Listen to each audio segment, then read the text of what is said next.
Sign up for the newsletter and shop merch and clothing at www.dbcheftv.com.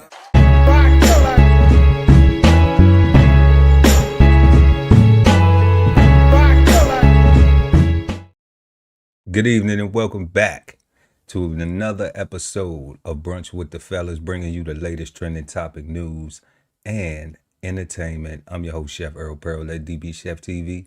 Make sure to like and share this video. Also, subscribe to the channel and hit the notification bell so when I go live, you never miss an episode.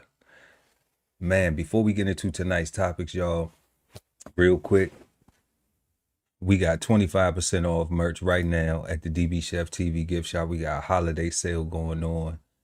Make sure y'all go over there and check that out. It's 25% off the entire site, and that sale ends at midnight on January 5th, 2026. Also, head on over to www.bksoulfarm.com and check out 1016-160 Self-Sustainability by the God Ali Dawood El.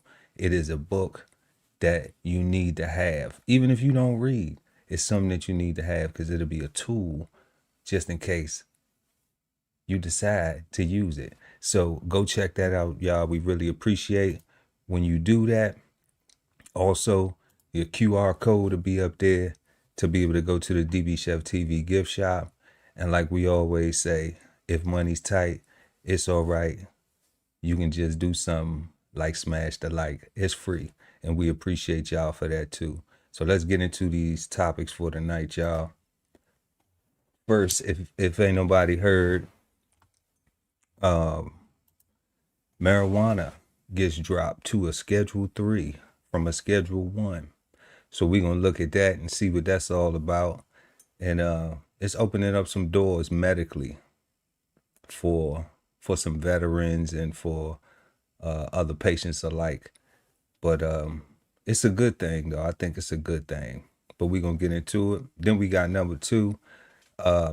In light of the attack that happened on our National Guardsmen, men and women service members, President Trump has decided to issue a travel ban.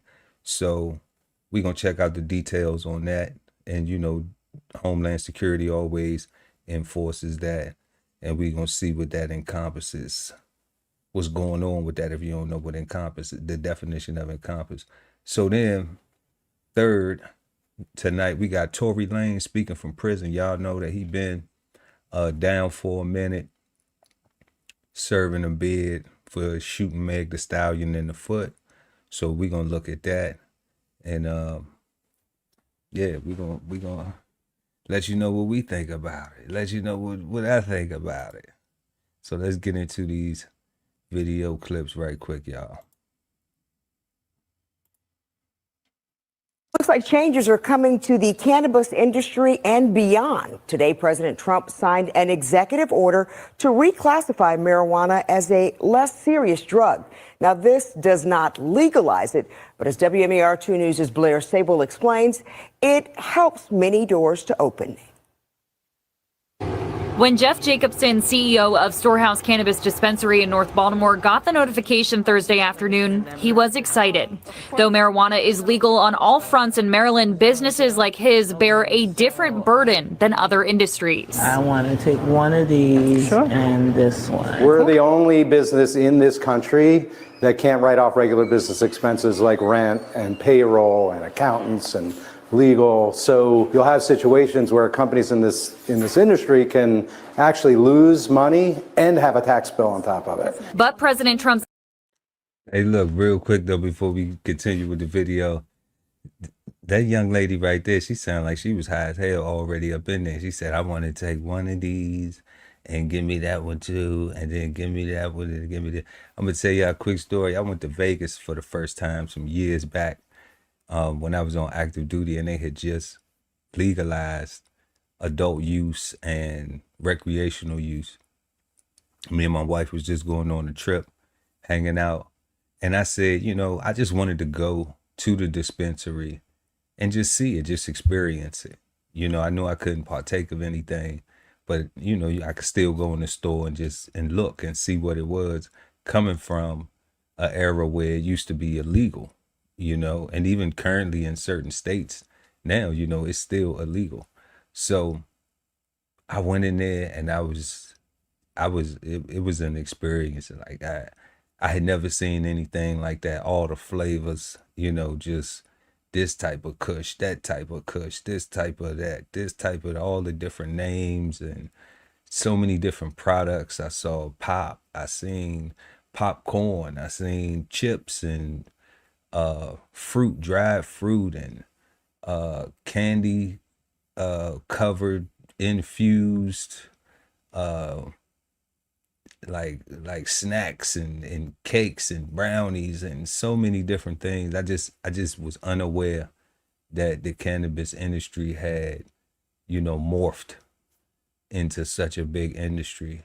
But like he was saying, the owner of that particular dispensary, now with this legislation, they'll be able to do things business wise. So that's another reason why why we look at these things, for everybody who's looking at the entrepreneurial aspect of the cannabis business. Then, you know, now with these type of legislation moving forward, now banks are more likely to give you a loan. You know, you gotta have a business plan and everything, but now they're not frowning on it. Now you can get your tax deductions, like he was saying. You could be able to write off your employees, because see, businesses write you off. If you don't know, if you work for somewhere, they writing you off. Okay, you're an expense to their business to pay you as an employee. So along with the trash bags and the gloves and the fries and the bags that go in the fries, you know. So don't hate the game, learn the game, you know, and understand what a business is and become a business owner, you know. But this legislation right here is allowing people to be able to do that now, who desire to do the work to get the results, like that guy who was just speaking in the video. And we're gonna go ahead and continue rock out with this. Executive order to reclassify cannabis from a Schedule 1 to a Schedule 3 drug would change that and more. We felt that it was unfair along the way. This is certainly a relief and something we've been looking forward to.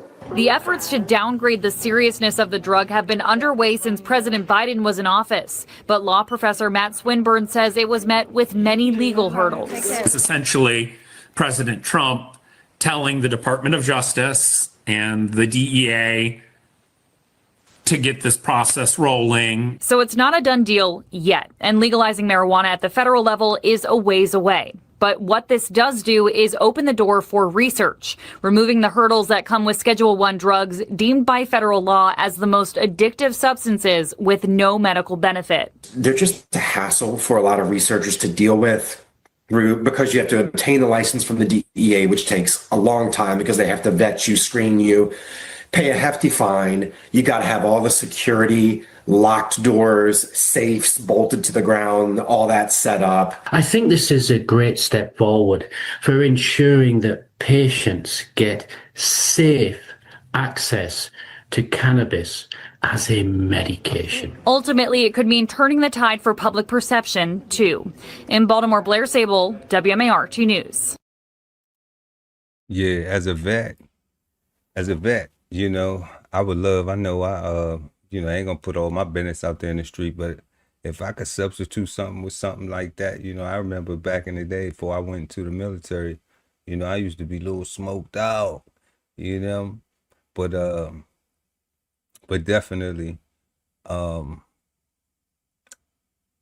it is progress moving forward, y'all. So, you know, if you interested in not just getting high, you know, or maybe you have a medical condition and want to see what the alternatives are, you know, if you live in a state that isn't there yet, then, you know, that may be something to reach out to your Congress member and let them know, like, hey, we ready for these initiatives. It's good at the federal level.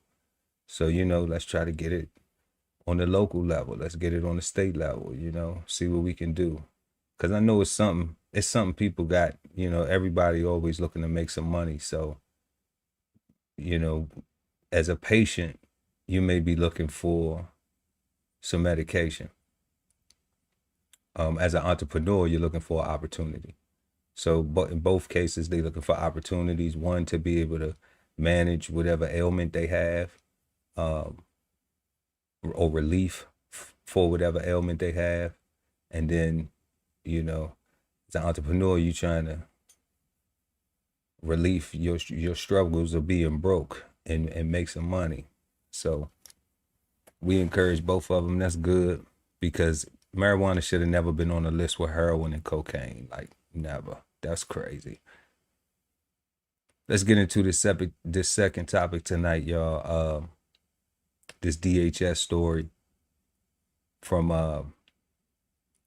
the two National Guardsmen that were assaulted. One passed away. Rest in peace, and condolences to that service member and their family and everyone that they left behind. And this is the outcome of that. So we're gonna go ahead and check out this and see what they talking about with this. Well, in a sweeping move, President Trump has signed a proclamation widening the U.S. travel ban to 39 countries, citing national security. And it comes after an Afghan immigrant was charged in the shooting of two National Guard troops last month. For insight on policy changes and the impact for certain foreigners is Miriam Masumi Dowd, principal attorney at Johnson and Masumi. Thank you so much for joining us, Miriam, this morning. Thank you. Good morning. All right. So, Miriam, this targets people traveling into the country and people that are already here. Can you break that down for us? Yes, the expanded travel ban essentially prohibits immigration from people from additional countries, which include Burkina Faso, Syria, South Sudan, Mali, Niger, and also individuals who are from Palestinian territories who hold Palestinian Authority travel documents. So they can no longer come to the United States on immigrant visas or non-immigrant visas. And what this travel ban has also done is it has taken away the ability of U.S. citizens to petition for their family members to come from these countries. This is a significant development with this particular travel ban. The first travel ban that Trump instituted allowed for U.S. citizens to still bring in their family members for green card cases, but this is no longer permitted with this new travel ban, which is set to go into effect on January 1st, 2026. The other issue that I've seen here being reported is that lawyers say that they have seen cancellations of naturalization ceremonies and interviews for immigration status. Is that something that is being affected right now, at least from your perspective? Yes, there have been reports of individuals who have already gone through the naturalization process. They passed their tests, they had their interviews, and were recommended for approval, and were just waiting to take the oath to become a citizen. And then abruptly, those citizenship ceremonies were canceled. And these are for individuals who are from the travel ban countries, which is very disturbing. It pretty much puts people in a legal limbo process. And it's unprecedented to have someone who's gone through the entire immigration process, who's gone through vetting, who's gone through background checks, and has essentially proven their ability and eligibility to become a U.S. citizen, and now that's put on pause. And Miriam, is it clear what will happen to those people now? Because if you're stuck in this legal limbo, you don't know, you can't take the naturalization, the oath, and you were supposed to go in for that part of the process, which is likely taking some time for you to get. What is going to happen to those people now? Do we know yet? At this point, it's uncertain as far as when these citizenship ceremonies that have been canceled, whether they'll be rescheduled or not. There are efforts to litigate this very issue of people whose immigration applications have been paused who are nationals of the travel ban countries. However, the courts have not intervened at this point to compel the Immigration Service to make these ceremonies go forward or these adjudications of other applications. So it's a wait and see game at this point. So who will they wait and see? Is there another? Man, we know who they're going to wait and see. They're going to wait and see what the Department of Homeland Security decides or what the legislation is,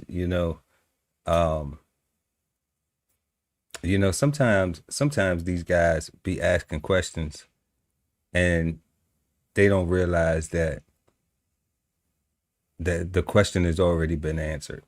You know, the news does this sometimes, trying to drag on something like she is supposed to give a forecast or a prediction.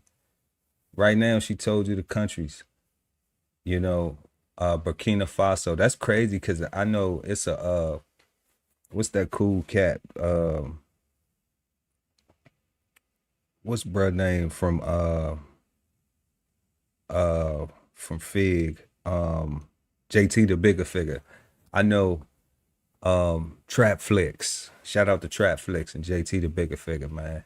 I know that he was over there in Burkina Faso doing some really positive things, man. I had seen on YouTube. If y'all go check him out, you know, it ain't no promos or nothing. I just salute good stuff when I see it, you know.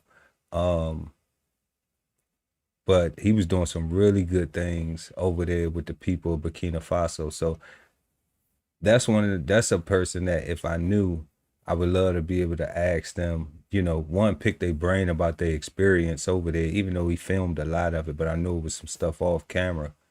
But even now with the way we see Burkina Faso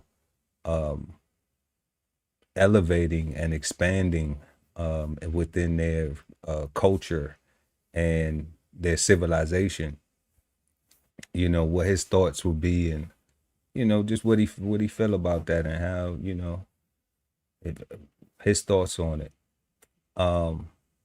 But I wonder if he can even travel and go back over there now with this ban, because, you know, they were saying a lot of things about people who are already here not being able to petition or fill out even paperwork to get their relatives to come here, you know.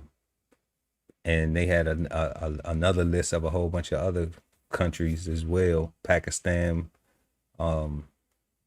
So I know the guy that they said the guy that attacked our National Guardsman, he was Afghani. So, you know, it's funny when they saying, you know, we gonna ban the travel, and then you get all these other countries thrown in there too, you know.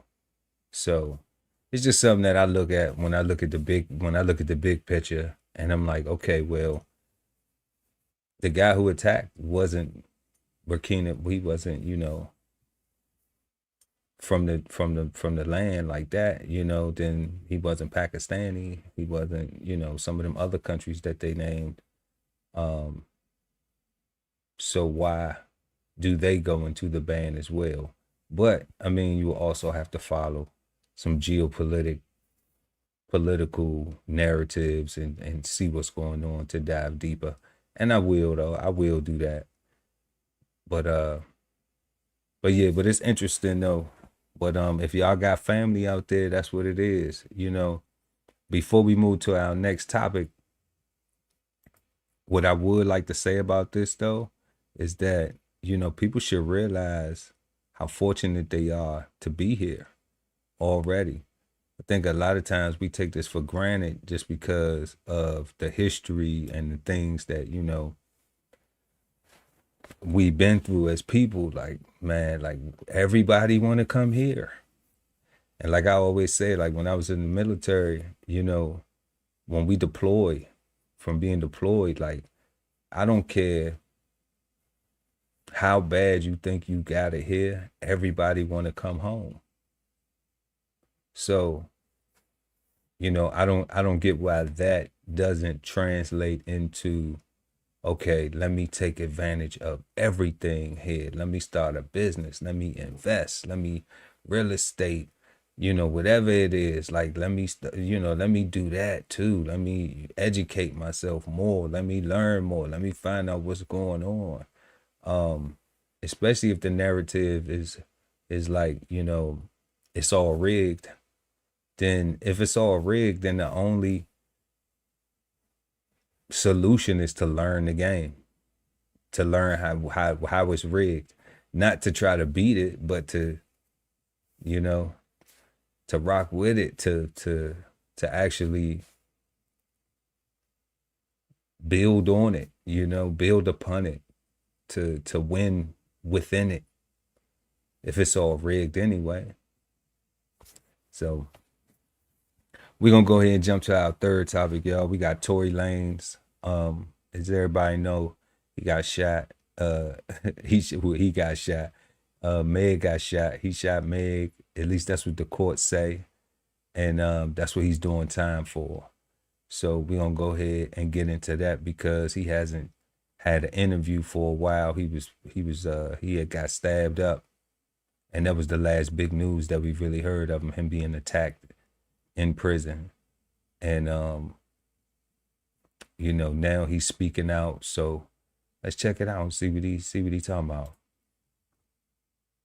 Tonight, rapper Tory Lanez breaking his silence in his first ever broadcast interview from behind bars since being found guilty of shooting Grammy winner Megan Thee Stallion in the foot outside a party in 2020. I've never been violent towards a woman. I would never hit a woman, let alone shoot a woman. Lanez, whose real name is Daystar Peterson, spoke to NBC News from California Men's Colony, a prison where he's 3 years into a 10-year sentence after being found guilty on 3 felony counts, including assault with a semi-automatic firearm. There is definitely a very big misconception about me that seems to the public as I'm this monster. And I feel like I was catapulted into this poster child for the unprotection of Black women. And it's just so unlike me.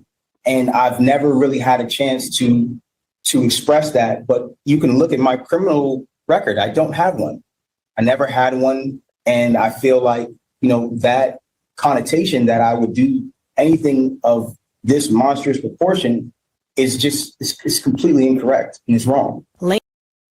Real quick, y'all, just breaking down some of this stuff he's saying. I don't think Tory realizes, because he's behind the wall, I don't think he realizes the Diddy case, because nobody got more monstrous than Diddy. Like nobody really, I get he's speaking out from his perspective on what he thinks he's being portrayed as in the media, but nobody right now is a bigger quote unquote monster than Diddy. I mean, he got prosecuted for, his transgressions or, his life choices. And when he beat up Cassie in the hotel video, I mean, that right there was just like, I think we forgot about Tory Lanez. I do, Tory. I think everybody forgot about you, Fargo. They just said, nah, not so much. So it's interesting though. It's interesting, but let's continue to watch. Lanez declined to testify during his 2022 trial. Do you regret not taking the stand? I think if I would have taken the stand, the verdict would have definitely been very different. The rapper's legal team filed an appeal, which was denied in November. But his team is continuing to fight, with plans to file multiple appeals next week, this time with the California Supreme Court, in one claiming newly discovered evidence that they weren't provided during Lanez's 2022 trial. This what I don't understand. Why you ain't take the stand? I'm gonna tell you some real ish, man, some real spill. My grandmama, she 93 years old. She told me when I was a little jit, she said, grandson, don't let nobody tell your story. Okay? Even if somebody tell on you, you need to tell your side. Okay? Even if it match up. Even if it's the same thing that they saying, you be the one to tell on you. Okay? Don't let nobody tell your story. So I don't see how your life could be on the line. All right. Well, I mean,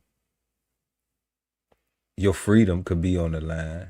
You out here popping tags and chains and popping and doing what you want to do, and late night Calabasas and LA and Toronto and, Tokyo and everything else. So all that's being taken away from you. And you ain't gonna take the stand and be like, I did not shoot that girl. I did not shoot her. You know? So I don't know. I don't know, y'all, with this Tory Lanez situation. Let's run the tape real quick. Including hundreds of pages of medical records for Megan Thee Stallion, whose real name is Megan Pete, which they allege raise questions about the fragments removed from her foot after surgery. His team argues that the fragments were not provided ahead of trial and that this was a violation of due process. And we didn't have that chance. Or perhaps we could have questioned the doctors differently when they were on stand to impeach them, because it does look suspicious. But in the appeal denied it. Let me tell you something. Anybody who have an attorney, now I don't know the ins and outs of this case, but anybody who have an attorney, that attorney is while you going through an appeal talking about, giving an interview talking about, I don't know why we didn't ask those questions. We could have, blah, blah, blah. Man, I don't know. That don't look like that's good counsel. Okay, because if you're getting paid, you're getting paid. Yeah, I'm thinking too, but if most of the time, if you a defendant, you kind of a little nervous or something. Everybody ain't sharp. Everybody ain't been in the jam before. So they don't know, like, okay, well, I'm going to pay you because I have to have representation in the courts. Okay.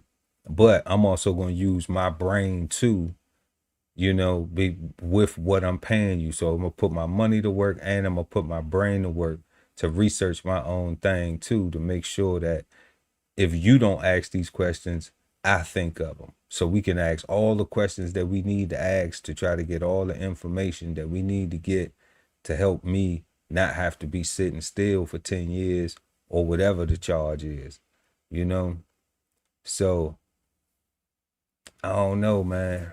I don't know. It's still funny, but let's watch the rest of the tape. In November, the court did address the fragments, ruling that the surgeon's testimony was, quote, more than sufficient to prove great bodily injury on Pete.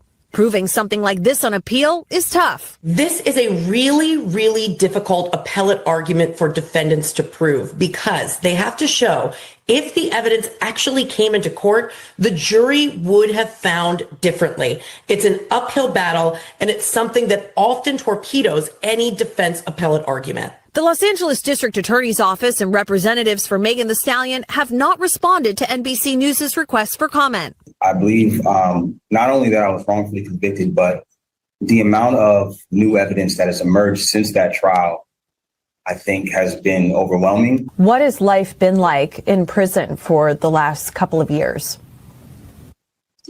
Truthfully, I've done my best to keep my head above water, but mentally, I've gone through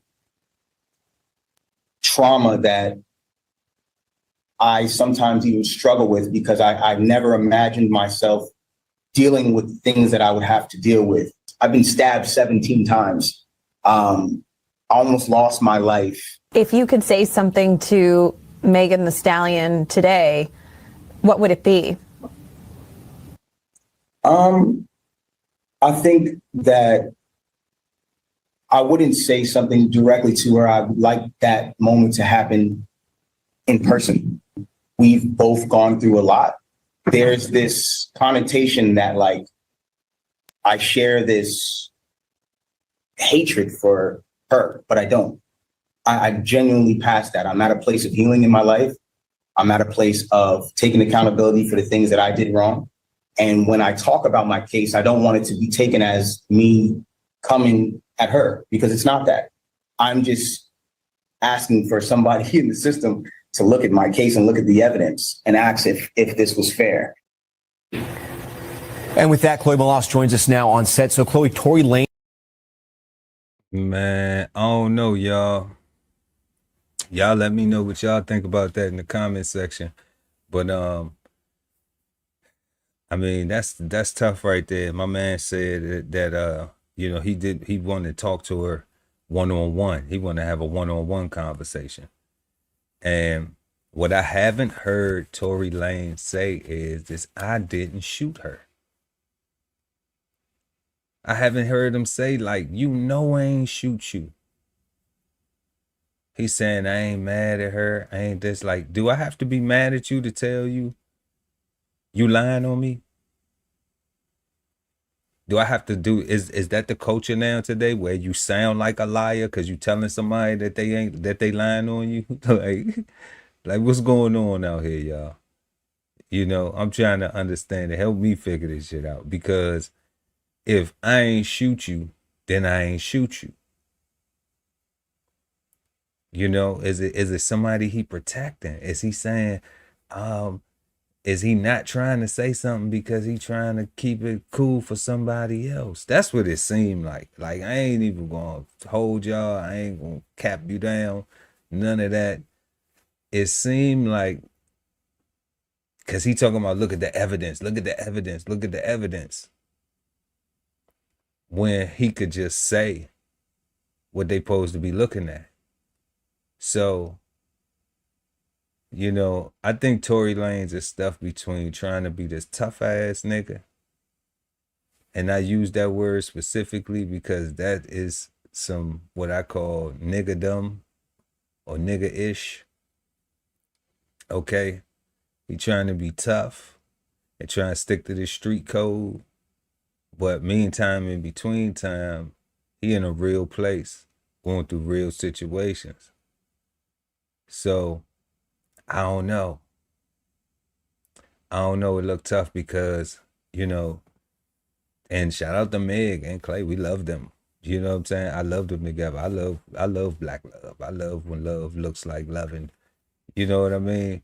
But when it comes to Tory, like, hey, if you ain't do it, say you ain't do it. I haven't heard him say that he didn't do it. And maybe he'll get a pardon. Maybe that's what that's about. You know, he did take 17 in there, and who knows what that's about. But that shit crazy though. It look a little suspect though. But who knows? Who knows, man? Free Fargo, man. Free Tory Lanez. I don't know if he did it or if he didn't do it. They talking about evidence. He won't say he didn't do it. And, you know, now he's asking for pardons and things like that. So, who knows? Maybe he'll come home like Max B and French did, make America wavy. Maybe Tory will get to come home and make America swavy. So, Fargo swavy, you know, we'll see what it do when he does it. But, yeah, y'all, that's all we got tonight. We talked about marijuana dropping to a Schedule 3. Go check that out, what the schedules are. Google what the schedules are, y'all. Learn about that. You know, don't just be out here being on drugs. Don't be on drugs, period. But at least know about, even if you on prescription medication, you know, like, know what these things are. We should. I encourage you, like, don't just, yeah, we trying to heal ourselves or treat or whatever we got to go through, you know. But know what this stuff is, though. Know what you got. Know what you dealing with. You know, like you should. You should know everything about it. Just like you should try to learn everything about yourself, right? So, we got the DHS travel ban. You know, if you got friends or family, you know, let them know. Let them know what's going on. And like we said, you know, people should just really be thankful that we here. You know, you was born and raised in the USA. That you got opportunities that people want to come from across the planet to try to access and obtain. So that should be some motivation to not want to be a bum. I would think so. And then we had Tory Lanez speaking from prison. And he said some things, but you know, I don't know, man. You know, free Fargo, man. Free Tory Lanez, man. That's all I say. We wish him well, and that's really all we got tonight for y'all. We want to thank everybody for pulling up. Make sure to leave a comment in the comment section. Also, smash that like button. Don't forget, y'all, we got 25% off all merch right now going down at the DBCHEFTV gift shop. Holiday sale through January 5th, 2026 at midnight.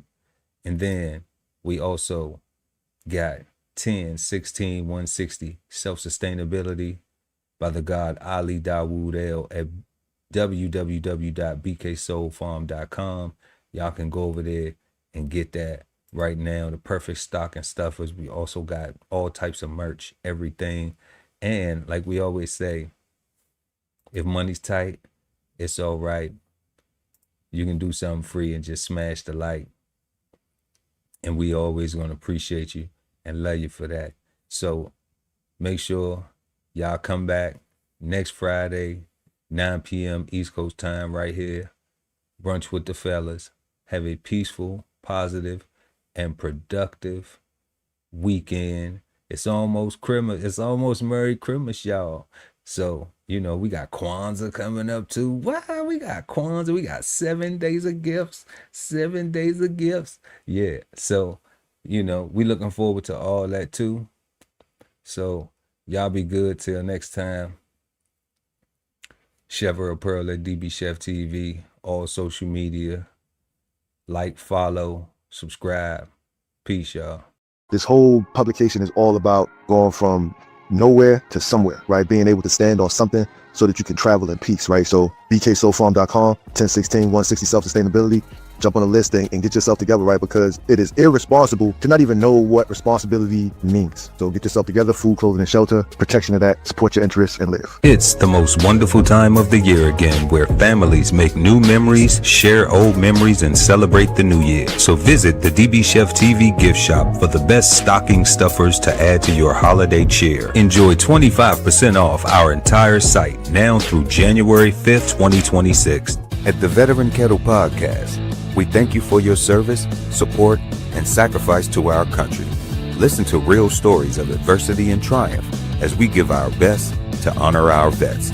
Subscribe today and watch episodes now streaming on YouTube at TVK Podcast, The Veteran Kettle. Love ain't always easy, and we won't stop until we get it right. So bring that ass to the Love Speak Podcast. Subscribe today and let your love speak at TLS Podcast, The Love Speak, now streaming on YouTube. If it's Friday night and you don't have a date, then Brunch with the Fellas is your spot, so don't be late. We go up at 9 p.m. with the trending topic news. Smash the like, comment, subscribe, and share the content. Don't be rude at Brunch Fellas, now streaming on YouTube. Exchange insights Sundays at 8 p.m. East Coast time with the Cigar Panel. Smoking on words like two big nerds. Hosted by DBCHEFTV and BK Soul Farm at Cigar Sundays on YouTube. Subscribe and hit the notification bell, so when they go live, you never miss an episode of Cigar Sundays Live. Sign up for the newsletter and shop merch and clothing at www.dbcheftv.com.